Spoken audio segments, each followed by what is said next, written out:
Who the fuck you think you did? That was the old Improv Theater, I think. The club was the Improv Theater. Out there, that's where Steve McGrew got mugged. Yeah. So it was a theater. That was the Improv.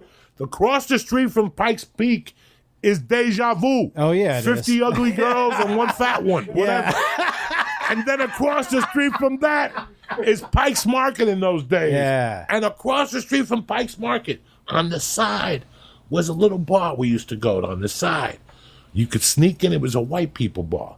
But Rod Long used to take us. Yeah. Rod Long used to take us. Was a light-skinned brother married to a white chick. Good dude, Rod Long. Good dude. I just talked to him a couple weeks ago. So really good dude. Every time I see him, I call my wife, I call him Zombo, but I call my daughter Zombo. But he was good to you up there, too. Rod Long was my brother. He was really good to you. That was one of the headliners. Yeah, man. He was good to you. He was like Rogan. Yeah. He was like, bring it, bitch. Yeah, he was good to you. He was like, bring it. You're going to go up there and throw heat, bring it, because I want to follow you. He was a really solid guy. I still leave him messages. Eddie, what do you think of Zombo? And he'll call me back, Joe Diaz. What the fuck is wrong with you, Joe Diaz? Yeah, man. He was a good guy.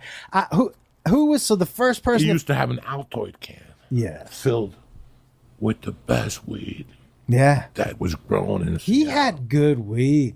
Every time he'd show up, and he treated it like a pot of gold. It was an Altoid can that he'd fill up with weed that was just, I remember trying to steal a bud from him one time. He's like, Joe Diaz, don't think about it. Because we drove to L.A. one time. We drove here together. You did? Me and him. When? We stayed. How fucking crazy is Wait, it? what year was that? He drove me down for the Latino Laugh Festival showcase. When you want to talk about a lucky dude, motherfuckers, okay, I just mentioned it to him. I just go, I got to come up with money for this festival. I got to go to L.A. and showcase. And he goes, I got to go to L.A. next week. Set it up for next week. And I set it up, and he had a break because he was an artist. Yeah. He used to take pictures A photographer. on the road. Yeah. He would take pictures on the road. He loved going on the road because his thing was to take pictures. And then he'd come home and fill it in with paint, and he would sell them. He had like a big fucking market for those. This is before the internet. Mm-hmm. He was like a mentor to me. Like, he used to tell me how to act, how to crack jokes. He was a great writer. He had a bit. Do you remember his opening joke that he would do almost everywhere? He would say, because Bellevue was a super white place. And he would always say, I was over in Bellevue today at the mall, and I could hear the security guy behind me go, I'm going to need some help. There's a black guy here who's clearly not big enough to be a Seahawk or a Sonic. That was his. He used to, wherever he was, something. I butchered that joke if he's listening. One Sunday but night. That he used to. I love to laugh at comedians. I love when a comic fucking just throws me off. Sunday nights were shit nights there, especially after football or a Mariner game. Yeah. The upstairs would be packed. And yeah. I mean, ask them. We would have the Seahawks upstairs. We would have the man. When the Yankees were in town. The Yankees. Oh. I still remember hanging with Christian Fourier. Yeah. Who became a New England Patriot later. Yeah, man. When he was a Seahawk. Because I knew him from Boulder. Dude, I knew him from Boulder, him and Chad Brown. Yeah. I remember going upstairs and seeing him and him going, what the fuck are you doing? And I'm like, holy shit. Yeah. You're here. He's like, I got drafted by Seattle. He used to be out. That's the bar we were at. He was out all the time. Every night. Every fucking night. I got a snot coming out of my nose. It's terrible. Or loose hair or some shit. But those were the people that hung out upstairs. Yeah. Eddie Vedder was up there one night with McDowell. Jack McDowell. I mean, it was just a party. And some of them used to get behind the bar and bartend. And the Filipino bartender who hated me. So I gave him some Coke one night, and then he went off. After that, he started liking me. He started giving me a tab, and he started taking care of me that way. What was the name? Wow, man. Billy. Billy. You could hear Billy laugh. We had some good people down there. In that kitchen. Dog, it was like... Do you remember the weekend it was that Rick Kearns was in town, and it was me, you, and Rick Kearns. And so Friday night, Rick does 2 shows. We all do 2 shows together, and he crushes. And I come down Saturday, and I sit in the green room. He was like, I haven't met you before. I'm Rick. I'm like, I opened for you last night. He goes, yeah, I don't remember last night. Dog, I still remember me and Josh opening up for the black dude that rented the Jaguar and took us to the strip club. and gave us James money. Stevens III. James Stevens III. Dog, this is how back we go. Best. He took me and Josh open for him.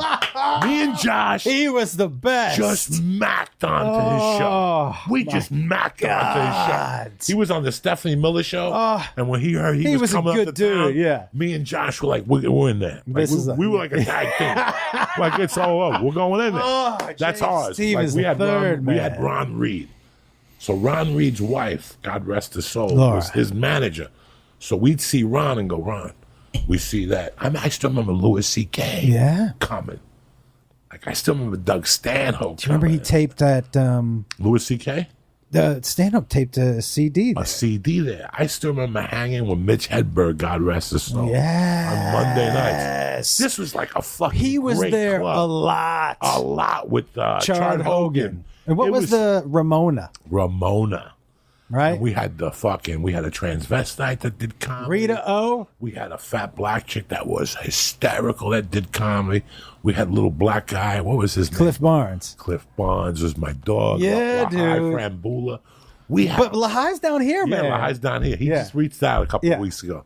We had this little comedy family. But one day, right away I got work from Alberto, the Cuban dude. He was kind of gay. Yeah, and by the way, we didn't know for sure. Also, Brody, Tana, Mark. Tana. I mean, this was like... Yeah. So now my July was pretty much Moscow, Idaho, Alberto. I picked up the Volcano Room. Oh, yeah. That was in the Tri-Cities. Yeah.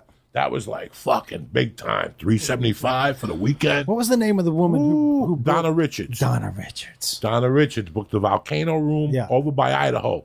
There's a city by Idaho, Spokane, something else, and something else. It's called the Tri-Cities. Yeah. And it mixes. What? So it was like a 3-hour drive. Rodney Sherwood was the first guy. He was my dog. Dude, he was fucking Rodney funny. Sherwood took me to the guy. Volcano Room. What was the name of the room you and I and Lenny Schmidt did? That was in Roseburg. That was Roseburg, which was that was where the strip club, the DJ, she was the MC. Yeah. She was the waitress and she was the stripper. Yeah. And then the Chinese restaurant we did was Kowloon's. Oh. That's why I sold them for the half ounce of weed. Yeah. But Kowloon's also had a restaurant in Eugene that was off the chain. They had pork fried rice. They would fry the rice and then give you huge slices of fucking barbecued pork on top of that. Fucking tremendous. We're going in like fucking Marines. You understand me? Welcome to church, motherfucker.